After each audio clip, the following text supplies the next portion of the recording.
Propane tank wood stove, easy way.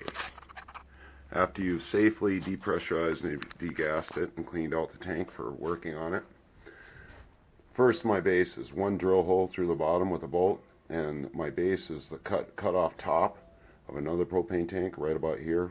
And you really need to have two propane tanks to make one good propane tank stove, and I'll go into that in a minute. Not just for this base, but for this door.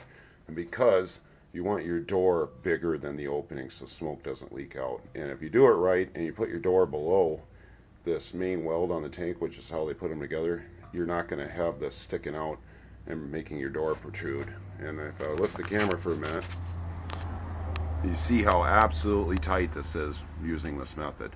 And then there's no need for any rope seal or anything gasketing around the door, because no smoke's going to leak out anyway.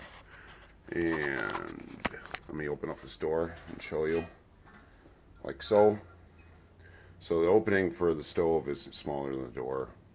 I already went into that. And everything on the stove is a refurbished part, including this old cabinet hinge, which is my door hinge. And this lever to close the door is simply cut plate steel that I custom bent to fit the latch here. And then you'll just, once you bolt it on, you'll just custom bend it again to hold the door closed. My under fire air supply is the old valve off the tank, and a bolt and a large washer with angle grinder cut. And the only thing you need to put together the stove is an angle grinder and a power drill. This is all bolts, there's no welds. And you'll just cut a circle with your angle grinder.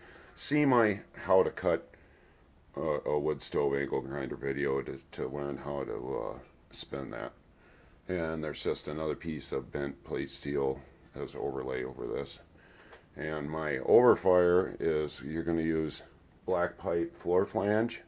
This particular one I think is 2 3/4, and then just threaded black pipe for your overfire stovepipe exhaust.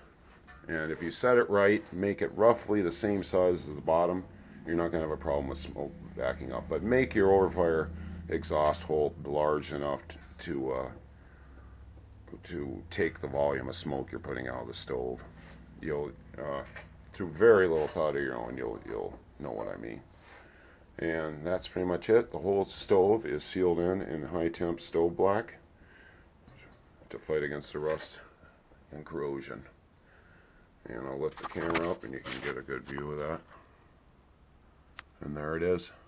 Time tested and approved. Thanks for watching.